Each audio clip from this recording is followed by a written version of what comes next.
Stone Temple Pilots with Sour Girl. This is a CVT guitar lesson for Connor. Connor, this is the first time I've done, I think, this is someone else's lesson breakdown of how to play it, and you really liked how he did it. So wasn't quite sure exactly how to go about it because there's a lot of stuff that he's just kind of showing you and then playing. So I think I got it right for you. I gave him section names. So section 1, I'm using the same video you sent me, comes in at 2:02, and they're time stamped and sectioned. So hopefully this will work for you. Bar the 5th fret on strings 5, 4, and 3. This is in standard tuning. And what you're gonna do is you can maybe check them as an arpeggio first. Okay, we got the clarity. So we're gonna strum those 3, then strum strings 5 and 4 twice, but you're gonna go to the 7A and keep the bar right there where you got it. So you're hitting those 2 strings twice and then hammering onto the 8th fret on the A string. It sounds like this. You could still hear the 5 off the D, and that's the tough part with this. Stone Temple Pilots, man, they were one of the few bands in the 90s that just really struck me because their songwriting was just that good, man. Their chordings, they're all really good players, songwriters. So not an easy progression. So you have, that's ringing, then I'm going to play the 5th fret off the D and G, and it's already barred, so we're ready for it. 7A, quick rest, 8E, quick rest, and then 5A, we're already there, right, because we're barring, twice, hammer onto the 6th fret on the A string. So pick, hammer. Keep it down, it's a hold, and then 5th fret D and G, you're still barring it. So it's back to string 5 and 3, but it'll be 5th fret on the A. Or actually no, A and D. 7E, 5D, so you have, oops, 7E, you should still be right in that area because we just played the 7E. Pick twice, hammer to 8 on the low E string, and then 5 on the A and D. So that bar can stay through all this. Then 7E, 5th fret, A and D. Strum those 3, quick rest, and then that's a G with a B bass. Then we're going to go to an F major power chord. 1, 3, 3, top 3 strings. Strum them, quick rest twice, and move it up to 3, 5, 5. Move it up a whole step. That's our G power chord. Just a power chord with an octave. 2 times. And then hit it again.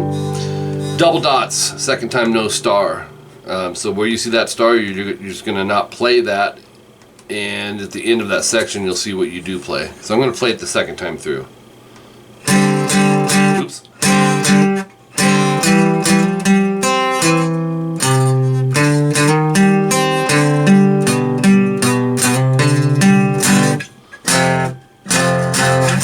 You will hit the G power chord once, and then strum a full G major bar chord. It's the 3rd position, so we bar everything fret 3, kind of off on the side. I don't know if you know bar chords. 5A, 5D, and 4G, and just strum all 6. And if you need to, check that as an arpeggio. Okay, and then that's it. Section 2 off the video, if you listen at 2:49, and this just gets crazy cool, man, with these chords. 2:49, you're going to go 3rd finger, 5th fret, string 6. Middle finger, 4th fret on string 4. 1st finger, 3rd fret, string 2. 4th finger, 5th fret, string 1. The angle of this 3rd finger should naturally be muting the A string. If it's not, you're going to need it to in a second. We're going to pick through it.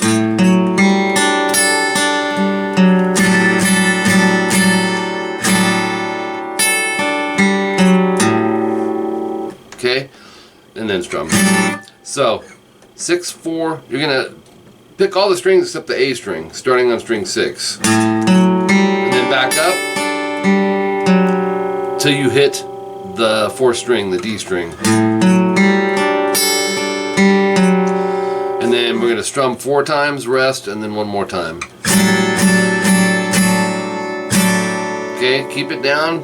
Pick strings 1, 2, 3, 4, and 6. Rest, and then strum again. And that strum I just did was at 315. Then 329, this is crazy. First time for everything because I've never played this chord. But I changed the fingering because the way he's doing it was really, I didn't think this the simpler way. I think this is middle finger 6 on the top string, muted A, open D, and then 5, 6, 5, G, B, E. Bar the last 3 strings with your index. Take your 3rd finger, go to the 6th fret on the B. Here's what it sounds like. Beautiful chord. You'll strum it twice.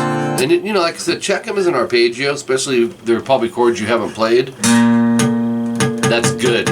You want it muted. So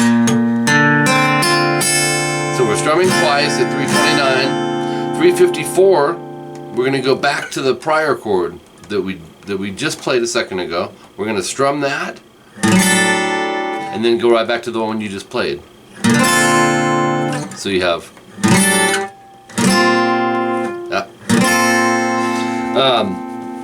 406. It's just a first position F major chord. Bar everything fret 1, 3A, 3D, 2G. Strum. At 416, he does the same thing but a whole step higher. He moves it up 2 frets to G major. 3, 5, 5, 4, 3, 3.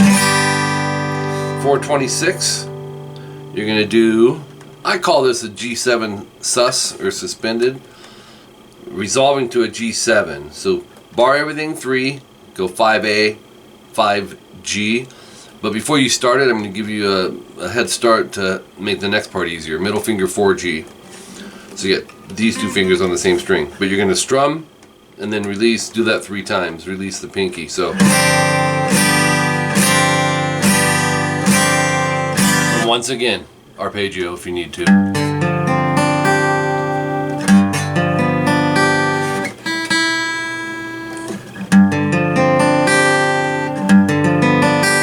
Just beautiful chords in the song. And then section 3A, which I believe is the chorus, we're going to have a 3A and 3B. This comes in at 509. And similar to something you did earlier, middle 6E, open D, 5G with the index, 6B with the 3rd finger, and an open high E. We're going to play it as an arpeggio. We'll go. And then, so 6, 4, 3, 2, 1, 2, 3, 4.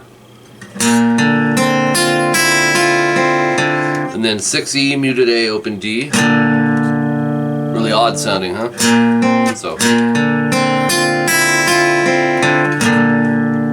529, another cool chord. First finger 5D, middle 5G, 3rd finger 6B. We're going to play that as an arpeggio. No string skipping or nothing. It'll go 5, 4, 3, 2, 1, 2, 3, 4, 5. So down and up. So you have this.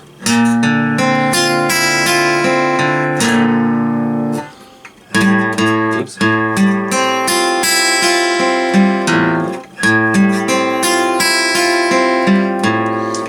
That's it for page 2.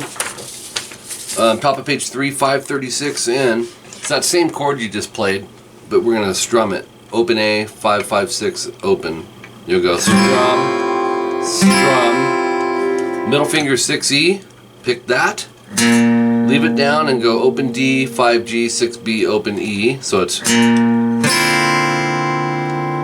then strum all of them, muting the A string, which you should be muting. In other words, you wouldn't want to go at an upward angle. Purposely lean it.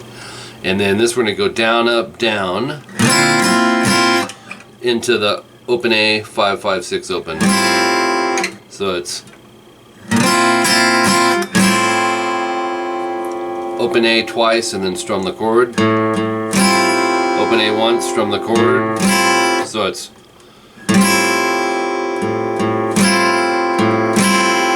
559. Finally a normal chord. just a regular old C major, 3A, third finger, 2D with the middle, and 1 on the B string with your index. Keep the knuckles at a downward angle because we have the open G and E to hit with that, high E. But on this, just it's 559. He strums. He just does it 7 times. This is in his breakdown, so you're gonna have to connect the parts, obviously. 608. This is really cool. You can keep the third finger down if you want, but in reality, what's happening is open D, open G, and 1 B, and you're gonna hammer on to the 2nd fret D. Paying close attention to not mute string 3. You'll go, and you're gonna do that 3 times. But like I said, you could keep this third finger down if you want.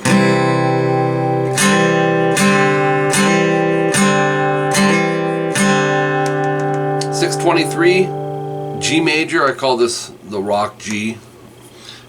Middle finger 3 on the top string, string 6, muted A, and then 3B and 3E. You're going to strum that 3 times. And then section 3B, which is the second part of the chorus. This is a B flat or A sharp major bar chord. Bar everything, fret 6, go 8A, 8D, 7G. You're going to strum, strum, strum, down, up, down, up.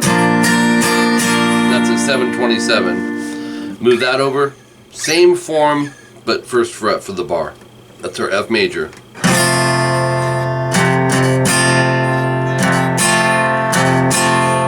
So what happens there, you strum, then strum the top 3 strings, then all 6. Top 3 strings, all 6, top 3, all 6. So in the tabs, when you get them, you'll see the double dots, and that's gonna, tell you that it's repeating, and then I put how many times that repeat is right outside of the double dots. 801. It's a different G major, middle 3E, and then the way he's doing this, he's muting the A and the D, so you got to angle it down, and then 3rd fret on the high E. It's interesting. 3 times, 842. Take that shape, move it up to the 7th fret. Again, 847, move it up to the 10th fret, strum it 3 times. Pretty cool with muting not only the A string but the D string. You don't see that a lot. I haven't come across it a lot. But that's STP for you, man. They're definitely a chordal band.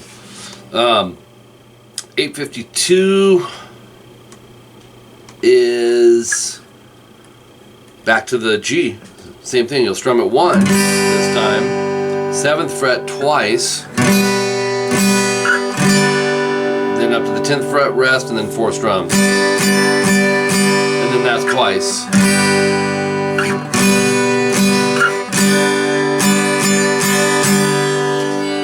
Okay, so pretty cool, man. I mean, like I said, this is, I believe, the first time that I've done a breakdown of someone else's breakdown of it, so to speak. So nothing beginner about it, so take your time. I suggest on these chords, Connor, that you just arpeggiate them and play each string of the chord. Make sure that it's clear where it needs to, make sure you're muting where it needs to, because it's 2 elements throughout most of this.